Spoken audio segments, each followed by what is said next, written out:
नमस्कार दोस्तों, आपका स्वागत है आपके अपने YouTube channel rank to MS में। और मैं आपके लिए लेकर आया हूँ BSNL से जुड़ी हुई लेटेस्ट अपडेट। तो खबरों की शुरुआत में सबसे पहले मैं आपको बता दूं कि आपका अपना YouTube channel rank to MS पर पिछले 2 साल से लगातार आपके लिए लेकर के आ रहा है BSNL से जुड़ी हुई सभी लेटेस्ट अपडेट रेगुलर बेसिस पर, जिससे कि आप रहें अवगत। तो हम आज लगभग 28,000 BSNL परिवार के साथ में जुड़ चुके हैं, जिससे कि हम आपको बेटर सर्विसेज दे सकें। आप भी इसमें हमारी काफ़ी हेल्प करते हैं, और आप अगर हमारी हेल्प करना चाहते हैं तो आप Telegram group rank to MS पर जा करके जितनी भी न्यूज़ है, आपको कहीं से BSNL से जुड़ी हुई कोई भी जानकारी मिलती है तो वहाँ पर जा करके अपडेट कर सकते हैं। साथ ही आप वहाँ पर लेटेस्ट अपडेट भी आप वहाँ पर पा सकते हैं। इसके अलावा हम आपको बता दें कि आज हम BSNL से जुड़े हुए इस न्यूज़ में सभी खबरों को, यूनियन से जुड़ी हुई, न्यूज़पेपर से जुड़ी हुई, BSNL CMD की यूनियन से हुई खास बातचीत, खास मीटिंग के बारे में भी जानकारी इसमें देंगे।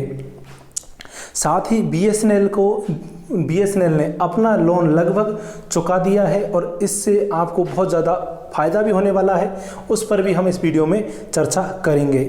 तो इससे पहले कि हम वीडियो की शुरुआत करें और आप वीडियो में खो जाएं, उससे पहले वीडियो के नीचे दिए हुए रेड कलर के सब्सक्राइब बटन जिस पर लिखा हुआ है SUBSCRIBE, उसको प्रेस करें और घंटी के निशान को ऑल पर सेट कर दें।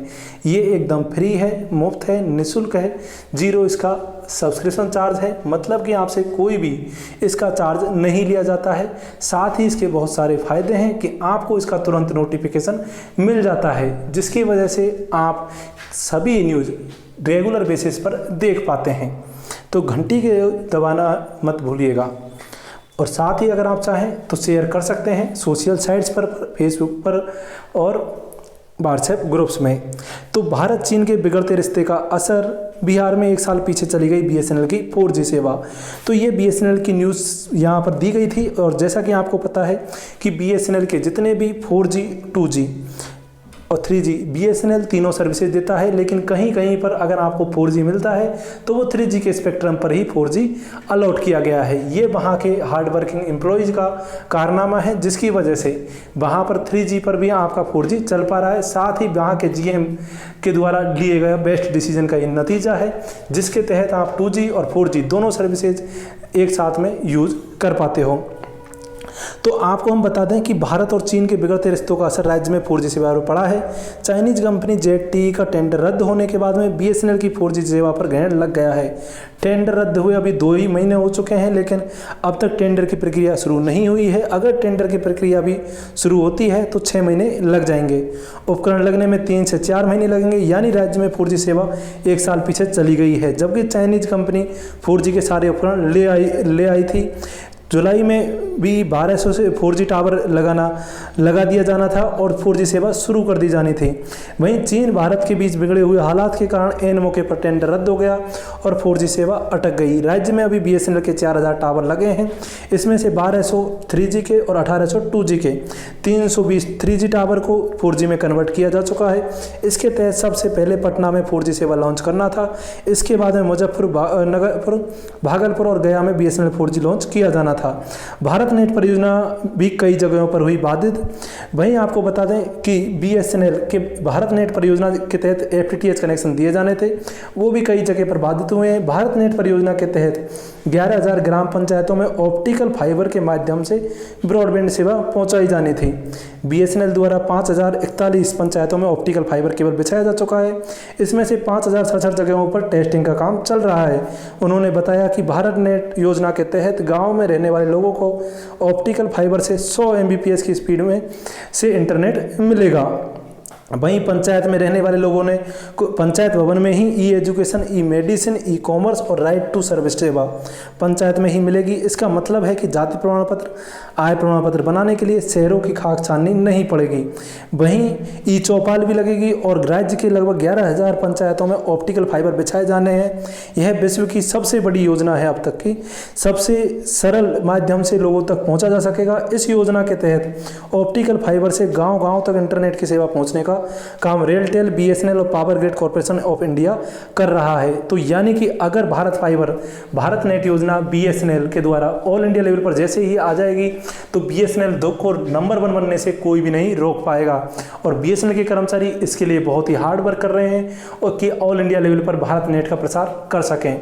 वहीं बीएसएनएल 4G को लेकर के लेटेस्ट अपडेट में हम आपको बता दें कि अब कमेटी के द्वारा ये रिपोर्ट भेजी गई थी, जो कमेटी बिठाई थी बीएसएनएल 4G को लेकर के कि किस तरह से बीएसएनएल 4G भारत में लाया जाना है।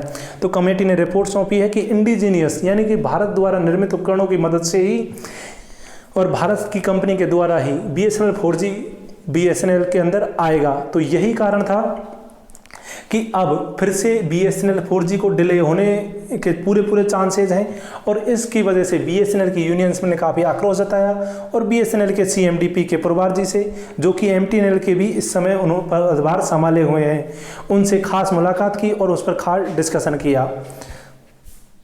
तो बीएसएनएल के सीएमडी से क्या डिस्कशन किया ये तो हम देखेंगे अभी डिटेल में, लेकिन उससे पहले दूसरी सबसे बड़ी खुशखबरी हम आपको बता दें कि बीएसएनएल अपने बकाया जितना भी उनका पेमेंट बाकी था बीएसएनएल का, उसमें से लगभग 10% का भुगतान बीएसएनएल के द्वारा कर दिया गया है। तो जैसा कि आपको पता है कि लगभग पिछली बार जो न्यूज़, अगर हमारे रेगुलर सब्सक्राइबर और व्यूअर हैं तो आपको हम बता दें कि जैसा कि पिछले न्यूज़ में हमने बताया था कि बीएसएनएल पर लगभग 100 करोड़ रुपये का से भी कम का पेंडिंग ड्यूज बकाया रह गया है, जिसके तहत ऑप्टिकल फाइबर केबल के लिए जो लोन लिया था उसका भुगतान किया जाना था।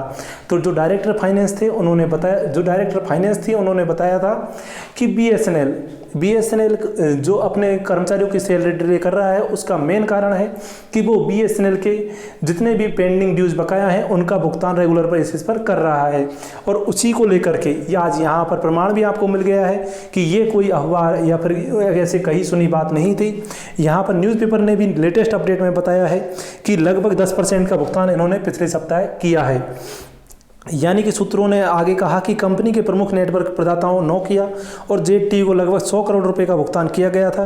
और इसके अलावा यूटी स्टारकॉम, एरिक्सन, ये सब आपको बता दें कि बीएसएनएल के अंदर 3G 2G डिस्लेम सर्विसेज, ब्रॉडबैंड कनेक्शन, इन सब को चलाने के पीछे इन्हीं का ही हाथ है।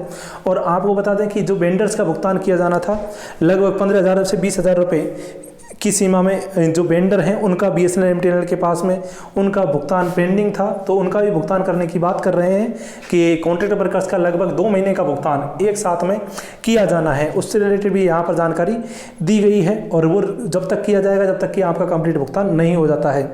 वहीं आपको बता दें कि ये सब कंपनियाँ जिनमें से नोकिया, जेटी, यूटी स्टार इत्यादि का जो बकाया राशि का 10% था उसका पिछले सप्ताह एक हिस्सा विक्रेताओं को दे दिया गया।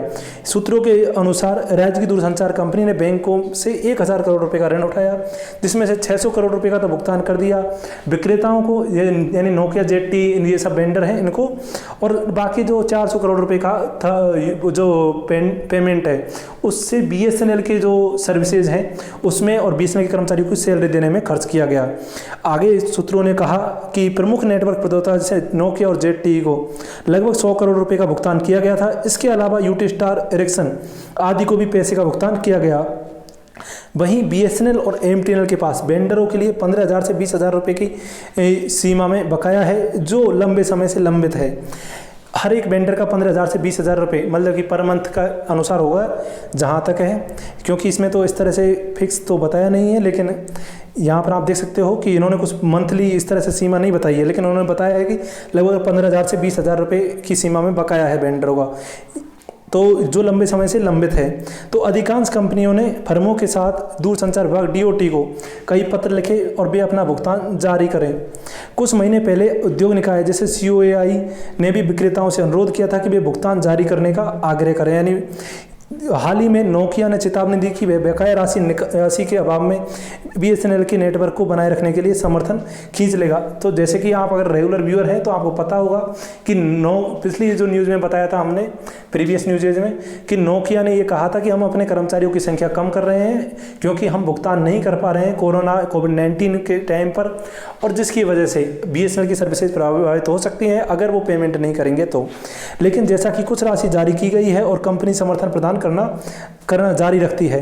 पिछले साल अक्टूबर ने घोषित लगभग 70,000 करोड़ रुपए के पुनरुद्धार पैकेज के बावजूद बीएसएनएल को तरलता चुनौतियों का सामना करना पड़ रहा है और कंपनी अपने कर्मचारियों के समय पर वेतन नहीं दे रही है। 4G के अभाव में कंपनी का राजस्व नहीं बढ़ रहा है और वहीं लैंड मोनेटाइजेशन जैसे अन्य उपाय भी चल रहे हैं। कोविड-19 महामारी कारण ये सब अटक गए हैं। तो आपको बता दें कि यहाँ पर इससे रिलेटेड लेटेस्ट अपडेट में इतना बताया गया कि ये जो 10,000 से 20,000 यहाँ पर बताया गया है, ये 15,000 से 20,000, ये 15,000 से 20,000 करोड़ रुपए की जो सीमा है इस तरह से बताया गया है, क्योंकि आप यहाँ पर देख सकते हो कि टोटल 70,000 करोड़ रुपए का पुनरुद्धार पैकेज मिला था। तो उसका मेन यही था कि इसमें से लगभग वेंडरों का भी भुगतान करना है। तो ओवरऑल आप यह समझ सकते हो कि BSNL के तहत अब BSNL 4G को रिलेटेड क्या मंशा है सरकार की, तो ये तो BSNL CMD से स्पेशल इस पर बात की गई थी। तो BSNL के CMD श्री PK पुरवार जी के द्वारा जो BSNL के कर्मचारियों से ने बैठक की, तो उसमें क्या डिसीजन आया ये तो देखेंगे हम नेक्स्ट न्यूज़ में। लेकिन उससे पहले वीडियो के नीचे दिए हुए सब्सक्राइब बटन को प्रेस करें और घंटी के निशान को कर दें ऑल पर सेट, और देखते हैं कि क्या कहा BSNL के CMD PK पुरवार जी ने BSNL से रिलेटेड लेटेस्ट अपडेट में। धन्यवाद।